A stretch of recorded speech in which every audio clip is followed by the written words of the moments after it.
Hi everybody, I'm Tracey. My YouTube channel is RRR-Retired and Road Ready.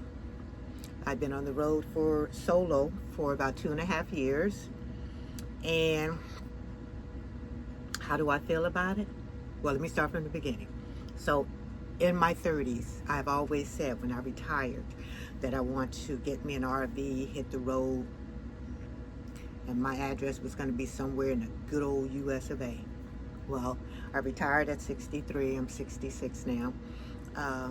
And my plan was to retire last year at 65. But in 2019, I had a bout of Ptsd from trauma that I experienced. And so I ended up retiring early because I just could not go back to work.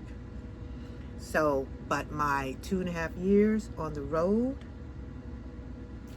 outstanding. I love it. It's everything that I thought it would be. I have peace. I have freedom. I have no overhead, so my money belongs to me. I am retired, so I do get Social Security retirement. My money belongs to me. I do have my phone bill, my auto insurance, and my truck note, which is very low. My money belongs to me. I have freedom, financial freedom. I have peace. I have peace.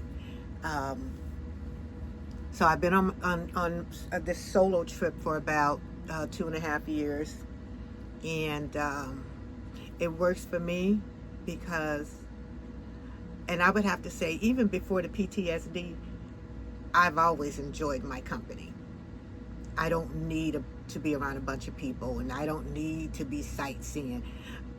For all my working life and being a single mom, I've done nothing but run,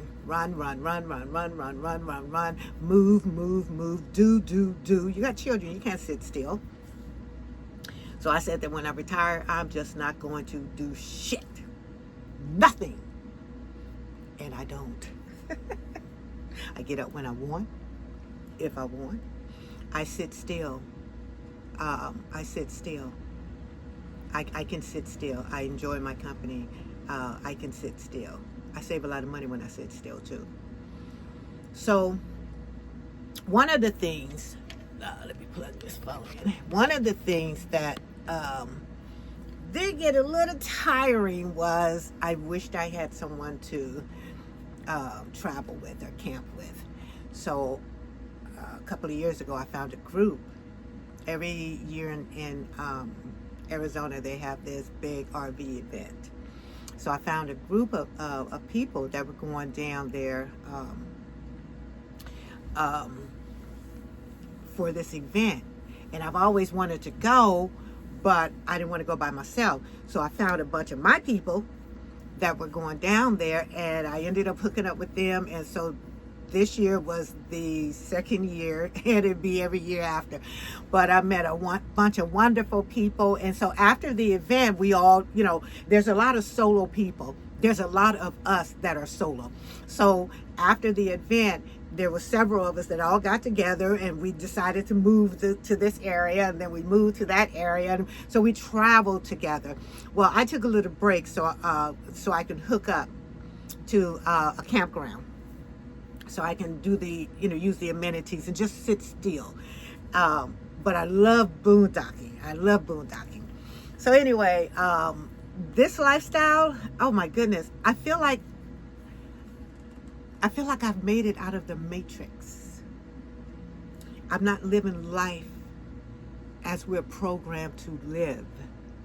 There's a lot of us out here that are living in RVs, living in vans, living in their cars, living in buses, and building them out. We have found a way to come out of the matrix. So the government, they're trying to find a way to screw with us, because, we can't have any peace. In this country, we can't have any peace. And the minute that we find peace, the government or somebody's going to try to come on in there. I'm going to say the government is going to come on in there and try to squeeze you for the money that you were able to save. We found a way out. We found it. So anyway, this lifestyle, I love it. I love it. I love it. I would encourage, first of all, I'm not paying that kind of rent for nobody. Second of all, if I had to pay that kind of rent, I couldn't afford it on my Social Security. That means I would have to get a job. I'm retired. I'm just not going to work. Now, I did do some Ubering, but I did the Ubering as therapeutic. You know, it was therapeutic for me. With my PTSD, in 2019, I started seeing a therapist. And I would go to her office, and, you know, I felt progress. And then the pandemic happened. And so she wanted to continue on telephone visits, but I didn't want to do that because every time I went to her office, I cried. And so I could not do therapy at home with my family there, and I'm crying. So that did not work for me. But I was in bed for 2 years. I was in bed for 2 years. And I just told myself one day, Tracy, you know, you just got to get up and get out. See, I'm a people person. And any job that I've ever had, there's got to be people. I cannot work or do any kind of work or job if there are no people. I love serving people. So, but with the PTSD, I couldn't stand people, didn't want to be around people. Every time I went to the store, I felt that people can look at me and just see my trauma. You know, it's all in my head. You know, people could look at me and just, it's all in my head. You know, so I knew then that I had to do something to come out of this. So I decided to, my son and his girlfriend were doing some Ubering after work. So I decided, well, let me do Ubering. Let me do some Ubering. Let me do some Ubering because I can do it when I want. And if I don't feel like dealing with people or don't feel like going in that direction, I don't have to.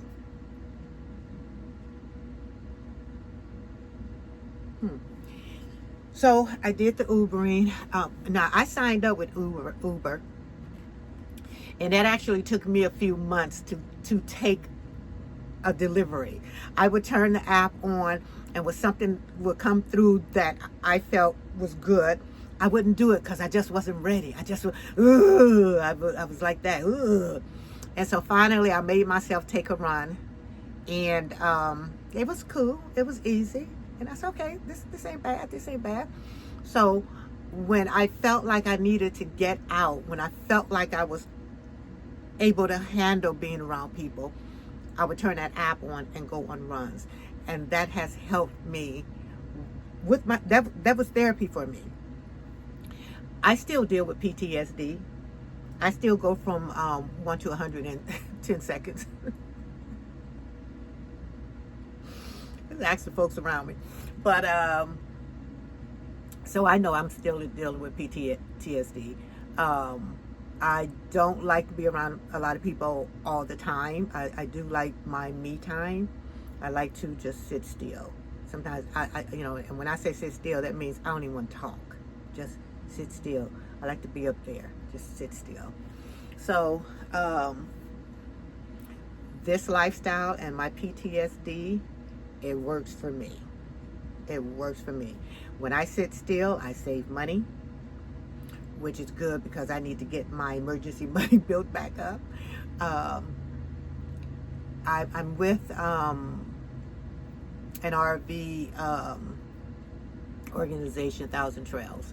So I can go to a campground for 2 weeks, and then I would have to be out the system for 7 days where I would boondock. Now, I prefer boondocking. I love boondocking.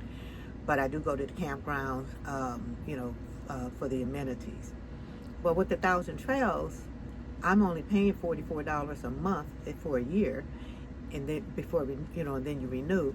Now I'm spending 14 days at a resort or a campground that's like $70 to $100 a night. And I'm just paying for it. I spend 3 weeks out of the month at $44 a month. You can't beat that. You just cannot beat it with a stick. You can't beat it. So I always have that backup when I'm done boondocking and I need to hook up. That's great. I've worked out my system. I've worked out my system. So, but I've been on the road for 2.5 years, so I've worked out my system. I don't know why it seems like I've been on the road a little longer. 24, 25, 2.5 years. So, but I love my lifestyle. This is my trailer. It's an 8x18. I pull it with my truck. If you guys are out there struggling, get out the matrix.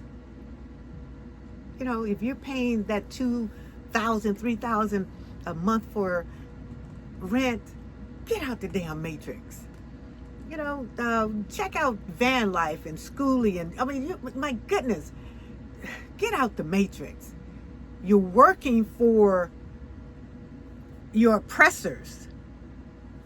And that goes for white folks too. You guys think that you're not oppressed. You're oppressed too. Y'all stupid if y'all think anything differently. And so anyway, yeah, don't be paying up to $2,000, $3,000. Figure out a way to get out of there. It can be done. Go to YouTube and check out van life and RV life and, schoolie life, and, just do that. It's wonderful. It's wonderful. This is the best that I have ever been, because I have peace of mind and I have freedom. So anyway, that's my 2.5 journey. Well, that's not my 2.5 years journey, because you can't clock that up in 11 minutes. But would I trade it for the world? Not at all. If I can no longer, because I'm 66, if I start getting to where I can't hook my trailer to my truck, I will sell both of them and get me a van, or I would like to have me a bus, a nice little small bus that I can, on the inside. You guys, it's a wonderful life. It really is. It really is. But anyway, I'm just gonna stop right there. My journey in the 2.5 years that I've been on the road has been awesome, has been great. I haven't had any issues.